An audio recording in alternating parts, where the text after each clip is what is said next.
Fala pessoal, tudo bem? Primeiro eu queria agradecer a todo mundo que compartilhou e curtiu o primeiro vídeo dessa série. E nesse segundo vídeo eu vou mostrar para vocês algumas boas práticas e dicas de como trabalhar com I/O e arquivos de texto.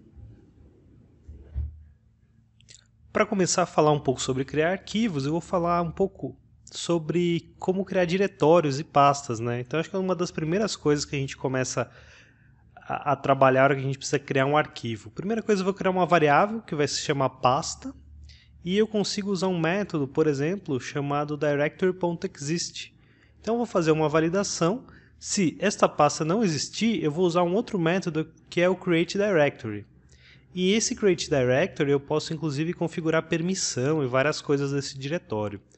Se eu olhar na minha pasta, eu já estou com esse meu diretório criado. Eu vou criar também dentro da pasta vários arquivos e vou fechar aqui. Além de eu criar, validar se existe ou não, eu consigo, por exemplo, criar uma outra variável chamada aqui outra pasta, que vai ser na d:/outra pasta. E aí eu consigo usar o directory.move, que vai mover todas as coisas daquela pasta para outra pasta. Ele move aquela pasta e meio que troca o nome dela. Se eu der uma olhada como ficou no disco, agora ele tem uma pasta chamada outra pasta com os meus arquivos lá dentro, certo?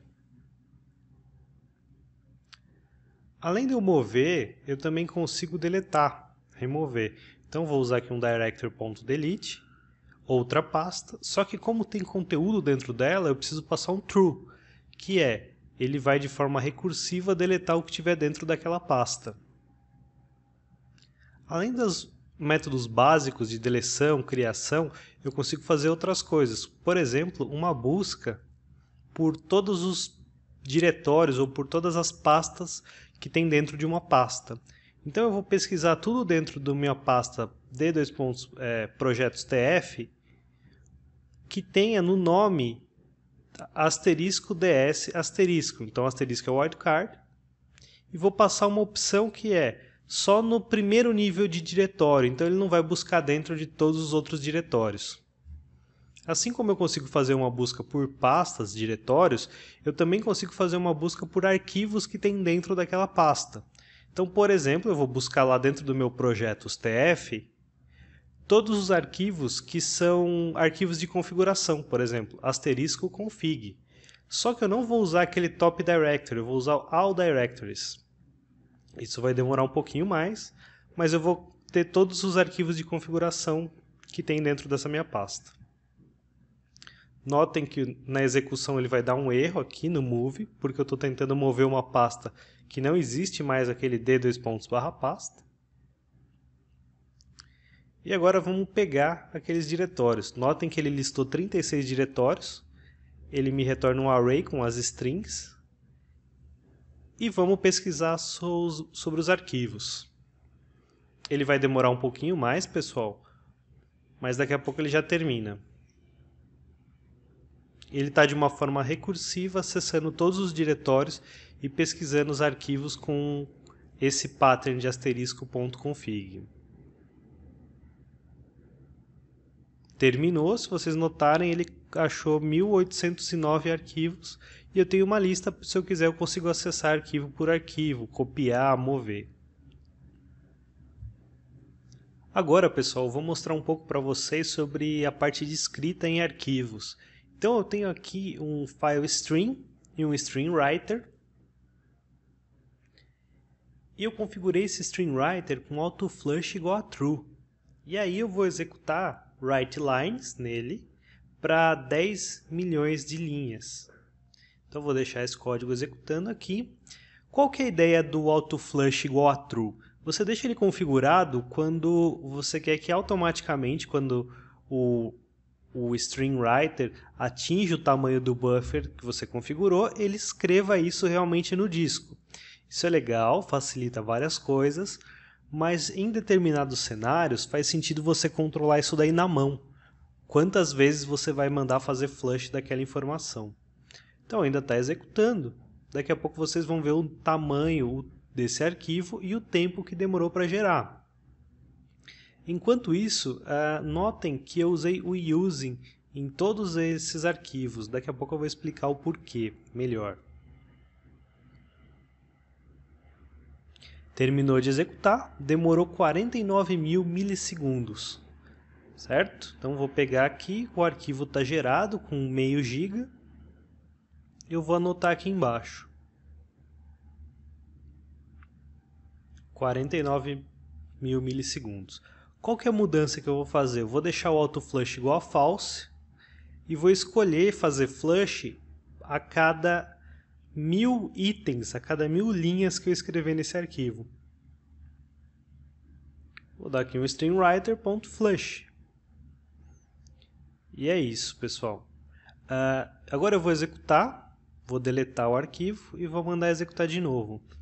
E a gente vai ver a diferença que deu do tempo.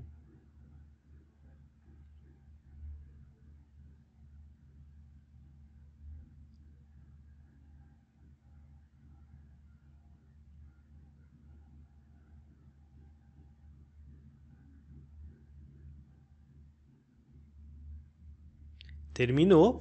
Notem que ele demorou 18.000 milissegundos, ou seja, bem mais rápido do que se eu tivesse utilizado o auto-flush, por exemplo. E o arquivo foi gerado normalmente. Então vou deixar anotado aqui embaixo, 18.000 milissegundos. Todos esses exemplos, pessoal, tá no GitHub lá meu, e depois eu vou passar para vocês. Então, com uma simples mudança de auto-flush igual a false, configurando para ele fazer flush a cada 1000 itens. E notem, pessoal, que eu usei o using em todos esses meus files, strings e stringwriter.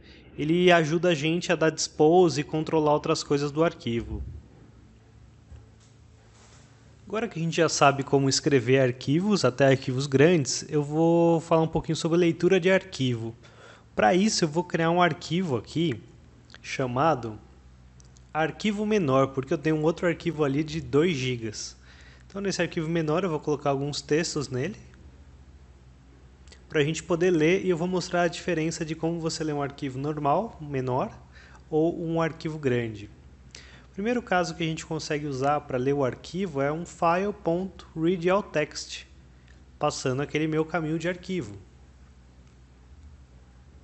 E isso funciona na maioria dos casos, pessoal. Vou colocar um breakpoint, executar. Beleza, está aqui todo o conteúdo daquele meu arquivo em uma string. Ele lê todas as linhas e coloca numa string. Mas eu vou colocar o outro arquivo meu, chamado teste, que é um arquivo de 2 GB. 2 GB e 300 ali, 2 GB e 31. Notem a diferença, pessoal. Ele vai tentar ler, carregar e vai dar pau. System.out_of_memory. Por quê? Por quê, né, pessoal? Fala. Primeira coisa que você vai pensar é: bom, eu tenho memória no meu sistema, o meu programa está em 32 bits, eu vou mudar isso. Então vou lá em build e vou configurar ele para x64, ou seja, ele vai conseguir usar toda a memória da minha máquina. Então vamos executar de novo. Então ele já passou de 1 GB, 3 GB, 4 GB e deu erro de novo. System out of memory. Ou seja, nessa minha variável string eu não consigo colocar mais do que esse espaço. O que eu preciso fazer? Eu consigo criar um array de strings, chamar ele de allLines, por exemplo, e vou chamar um file.readAllLines. O que esse cara vai retornar? Ele vai retornar um array com todas as linhas do meu arquivo. Vou colocar ponto e vírgula. Se eu executar isso, notem que ele vai consumir memória ali no canto da minha tela. 2, chegar em 3, 4 GB normal, ele consegue consumir. Só que ele não vai dar uma exception, porque ele está colocando linha por linha em um objeto string dentro de um array. E o C# consegue manipular isso daí. Então, se eu olhar ali o meu array de allLines, tem lá as 4 milhões de linhas. Notem que ele consumiu 6 GB de memória RAM. Então, vou parar. Em alguns cenários isso dá para ser utilizado. Mas o que eu queria mostrar para vocês, pessoal, é o como ler esse arquivo meio que linha por linha. Digamos que você precise processar essas linhas, tal. Você não precisa, na maioria das vezes, de todas as linhas ao mesmo tempo. Então eu vou usar um file.readLines, passando qual que é o path. E esse cara vai ler linha a linha do meu arquivo e retornar ali para o meu line. E aí, eu vou colocar um contador só para vocês não desconfiarem de mim. Para cada uma dessas linhas, ele vai incrementar esse meu contador. E aí, digamos que no meio desse código, você vai fazer o seu código que processa aquela linha, que pode ser salvar num banco de dados, chamar um web service e fazer alguma coisa.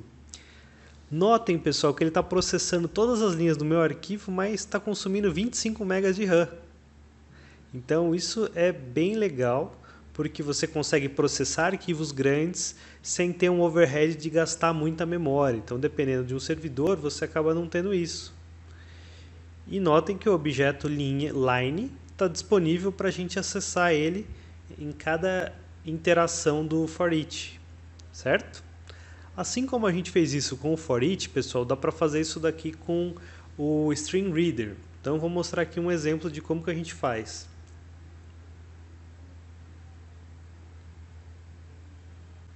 Primeiro a gente vai criar um file string, passando qual é o arquivo que a gente quer ler.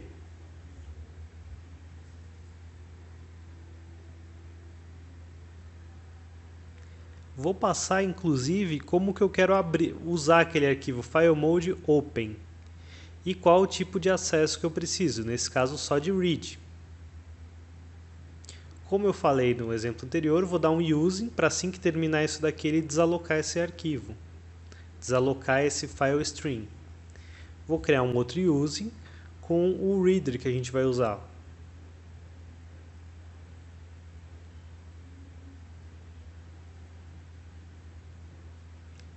String reader é igual a new string reader, passando o meu file string para ele. Eu conseguiria configurar várias coisas como encoding e outras propriedades, tá, pessoal? E aí eu vou criar uma variável line, ponto e vírgula. Enquanto esse string reader lê, enquanto o string reader.read, como se fosse um data reader, eu vou atribuir isso daqui para o meu objeto line. Enquanto isso for diferente de nulo, continua ali, por exemplo, processando a sua linha. Então mudei um pouquinho o código, mas eu estou implementando a mesma coisa. Deixa eu só colocar o breakpoint certo aqui, pessoal. Vamos de novo. Notem que o meu objeto line está de novo disponível a cada linha que o código está lendo.